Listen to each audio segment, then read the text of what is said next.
നമ്മൾ അങ്ങോട്ട് ചെറുതായിട്ടൊരു വഴിയാണ്, അങ്ങോട്ട് പോയി ടോയ്ലറ്റിൽ പോയിട്ട് ഞാൻ തിരിച്ച് ഇങ്ങോട്ട് വരുമ്പോൾ ബേക്കിൽ കൂടെ വന്നിട്ട് ഹഗ് ചെയ്യാറുണ്ട്. ഒരു വലിയ നടനാണ്. അപ്പോൾ നമ്മളിങ്ങനെ പെട്ടെന്ന് ഹെയർ പിടിക്കുമ്പോൾ നമ്മൾ ഒന്ന് മനുഷ്യനാണ് പേടിച്ചു പോകും. ഞാൻ പേടിച്ചു, ഭയന്നു, കരഞ്ഞു. അപ്പം കൈവിട്ട് ഒന്നും ഇതാക്കിയില്ല. അപ്പോൾ ഞാനിങ്ങനെ തള്ളി മാറ്റിയപ്പം ഞാൻ ചോദിച്ചു എന്താണ് നിങ്ങൾക്ക് പറ്റിയെന്നാണ് ഞാൻ ചോദിച്ചത്. കാരണം അയാൾ അത്രയും സുന്ദരനും സുമുഖനും ആയിട്ടുള്ളതാണ്. ഇപ്പോൾ ആൾക്കാരൊക്കെ ചോദിക്കും ഇത്രയും ദാരിദ്ര്യമാണ് നടന്ന് ഇവളെ കണ്ടിട്ട് പോകാൻ.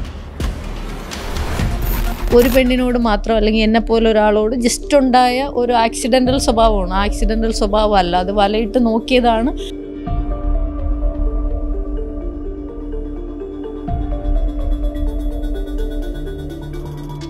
നമസ്കാരം. മലയാള സിനിമയിലെ യുവ തലമുറയിൽപ്പെട്ട സൂപ്പർ സ്റ്റാറിനെതിരെ ആരോപണവുമായി ഇപ്പോൾ സാമൂഹിക പ്രവർത്തകയും സിനിമാ നടിയുമായ സോണിയ മൽഹാർ ഇപ്പോൾ രംഗത്തെത്തിയിരിക്കുകയാണ്. അവരുടെ വാക്കുകളിലേക്ക്. അത് 2013 ഞാൻ സിനിമയിൽ ജസ്റ്റ് എൻ്റർ ആയ സമയമാണ്. അപ്പോൾ ആ സിനിമയിൽ ഞാൻ ജൂനിയർ ആർട്ടിസ്റ്റായിട്ട് അഭിനയിക്കുന്ന സമയം തൊടുപുഴയിൽ വെച്ചിട്ട്, തൊടുപുഴയാണ് ഷൂട്ട്. അപ്പോൾ ചെല്ലുന്ന സമയത്ത് അവരാരെ എനിക്ക് അധികം പരിചയമില്ല. ഒരു കൺട്രോളർ വിളിച്ചിട്ട് ആ സിനിമയ്ക്ക് പോവുകയാണ്. അപ്പോൾ ഡയറക്ടറിൻ്റെ അടുത്ത് പറഞ്ഞു ഇതാണ് ഈ പടത്തിലെ നായകൻ, ഇതാണ് ഈ പടത്തിലെ നായിക എന്ന് പറഞ്ഞ് ജസ്റ്റ് ഞാൻ സോഷ്യൽ വർക്കറായിട്ട് അന്ന് പിന്നെ മാതൃഭൂമിയിൽ എന്തോ എന്നെക്കുറിച്ചൊരു വാർത്ത വന്നിരുന്നു. അതൊക്കെ കണ്ടിട്ടാണ് അവരെന്നെ ഇതാക്കുന്നത്. അപ്പോൾ പറഞ്ഞു ഇങ്ങനെ സോഷ്യൽ വർക്ക് കൂടെ ചെയ്യുന്ന ഒരു ആർട്ടിസ്റ്റാണ് എന്ന് പറഞ്ഞ് പരിചയപ്പെടുത്തി. അത്ര ഒരു ബന്ധമേ ഉള്ളൂ. ഇത് കഴിഞ്ഞതിന് ശേഷം ഈ ഷൂട്ടിങ്ങിന് വേണ്ടി നമ്മൾ മേക്കപ്പ് ചെയ്തു, കോസ്റ്റ്യൂം മാറ്റി. ഞാനൊരു ടീഷർട്ടും ജീൻസും ആയിരുന്നു എൻ്റെ വേഷം. ഞാൻ അങ്ങോട്ട് അഭിനയിക്കാൻ റെഡിയായി നിൽക്കുന്നു. ക്യാമറ എല്ലാം റെഡിയാണ്. അപ്പോൾ ഈ നായകൻ എന്താണെന്ന് വെച്ചാൽ അവിടെ ഒരു ബാത്റൂമും ചെറിയൊരു ബിൽഡിങ്ങാണ്. അവിടെയാണ് ഈ ഡ്രസ് ചേഞ്ചും മേക്കപ്പും എല്ലാം ഓരോരോ സെക്ഷനാണ്.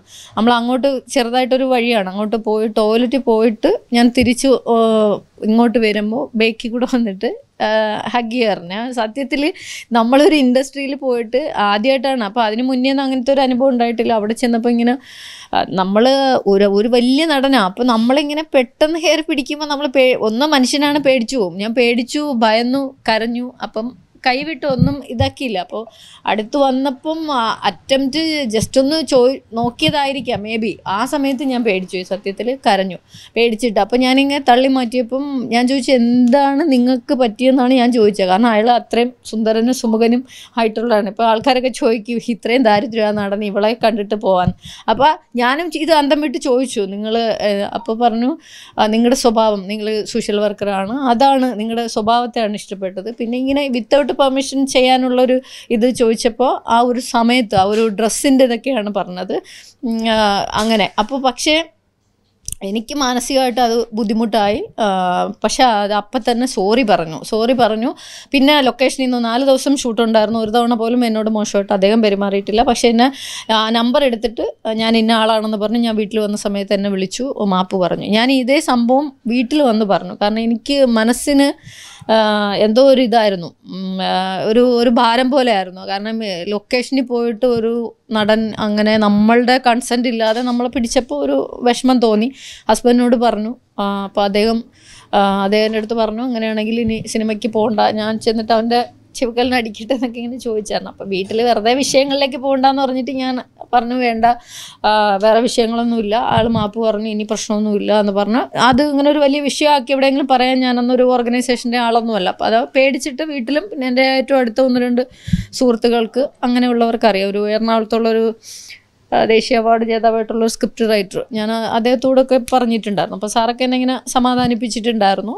ഓക്കെ, ഇത് കുഴപ്പമില്ല. പക്ഷെ അത് നമ്മൾ ആ സമയത്ത് ഞാൻ കരുതിയത് ഒരു പെണ്ണിനോട് മാത്രം അല്ലെങ്കിൽ എന്നെപ്പോലെ ഒരാളോട് ജസ്റ്റ് ഉണ്ടായ ഒരു ആക്സിഡൻ്റൽ സ്വഭാവമാണ്. ആക്സിഡൻ്റൽ സ്വഭാവം അല്ല, അത് വലയിട്ട് നോക്കിയതാണ് മേ ബി ഇവരെ പോലെയുള്ള. അല്ലാതെ എന്നെ കണ്ടിട്ട് ആവേശം പോകാൻ ഞാൻ അത്ര വലിയ സൗന്ദര്യ റാണിയൊന്നുമല്ല. നമ്മൾ സാധാരണ ഒരു സ്ത്രീയാണ്. അപ്പോൾ നമ്മളടുത്തൊക്കെ ഇങ്ങനെ കാണിക്കുവാണെങ്കിൽ അതിസുന്ദരികളായ കുട്ടികളാണ് ജൂനിയർ ആർട്ടിസ്റ്റായിട്ടും മറ്റുമൊക്കെ വരുന്നത്. അപ്പോൾ ഇവർക്കൊക്കെ എന്തും ആകാം, അല്ലെങ്കിൽ അങ്ങനെയുള്ള കാര്യങ്ങളിൽ ഇടപെടാനൊരു സ്വാതന്ത്ര്യം ഈ സമൂഹം ചെയ്തു വെച്ചിരിക്കുന്നു എന്നുള്ളതാണ്. അവർക്ക് എന്തോ ഒരു പ്രത്യേക പ്രിവിലേജ് ഉള്ളത് പോലെയാണ്. അതാണ് നമ്മളിവിടെ ചോദ്യം ചെയ്യപ്പെടേണ്ടത്. ഇപ്പോൾ ഇത് തുറന്ന് പറയണത് എന്താണെന്ന് ചോദിച്ചാൽ ഇവിടെ കുറേ പേര് വന്നിട്ട് ഇങ്ങനത്തെ ഹേമ കമ്മിറ്റിയിലുള്ള സാധനങ്ങൾ ഇപ്പം പേജ് കുറേ മാറ്റി. അപ്പോൾ ഇതിനകത്ത് കുറേ വിഷയങ്ങൾ അലിഗേഷൻ നടക്കുന്നു. പിന്നെ ഒരു വെള്ളപൂശലും കൂടെ, നമ്മളെല്ലാം ഒന്നും ചെയ്തിട്ടില്ല എന്നൊക്കെ പറഞ്ഞിട്ട് ക്യാമറയുടെ മുമ്പിൽ അതിമനോഹരമായിട്ട് വന്ന് അഭിനയിക്കുന്ന കുറേ ആളുകൾ. അത് ഈ എന്താ പറയുക, കുടുംബനാഥന്മാർ തന്നെയാണ് എല്ലാം കയ്യേറിക്കൊണ്ടിരിക്കുന്നതെന്ന് പോലെ സംഘടനയുടെ തലപ്പത്തിരിക്കുന്ന ആളുകളാണ് നമ്മളെ ഞെട്ടിച്ചുകൊണ്ട് ഇങ്ങനത്തെ വൃത്തികേടുകൾ ചെയ്തുകൊണ്ടിരിക്കുന്നത്.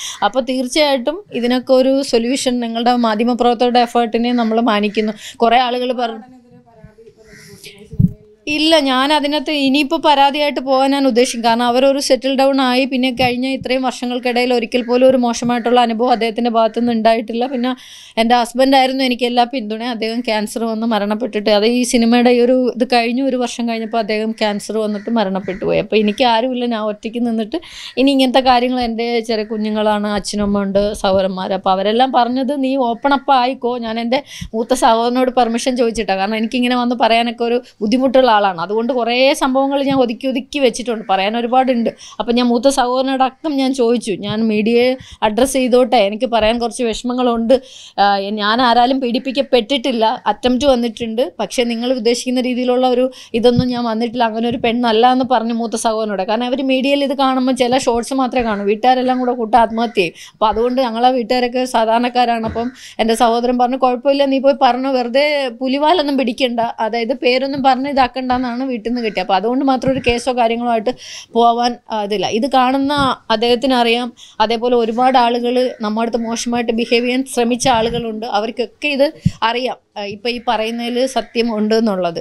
എന്തായാലും മലയാള സിനിമയിലെ പ്രമുഖ നടന്മാർക്കെതിരെയും നിർമ്മാതാക്കൾക്കെതിരെയും എല്ലാം തന്നെ നിരവധി ആരോപണങ്ങളുമായി ഇപ്പോൾ നടിമാർ ഇപ്പോൾ രംഗത്ത് വന്നുകൊണ്ടിരിക്കുന്ന സാഹചര്യമാണുള്ളത്. ഇതിന് പിന്നാലെയാണ് സിദ്ദീഖും അതുകൂടാതെ രഞ്ജിത്തുമെല്ലാം രാജിയിലേക്ക് അത്തരത്തിലൊരു നടപടിയിലേക്ക് ഇപ്പോൾ കടക്കുകയും ചെയ്തിരിക്കുന്നത്. എന്തായാലും വരും ദിവസങ്ങളിലും നിരവധി സ്ത്രീ ആർട്ടിസ്റ്റുകൾ ഇത്തരത്തിൽ ആരോപണങ്ങളുമായി എത്തും എന്നുള്ള ഒരു വാർത്തയും ഇപ്പോൾ പുറത്തു വരുന്നുണ്ട്.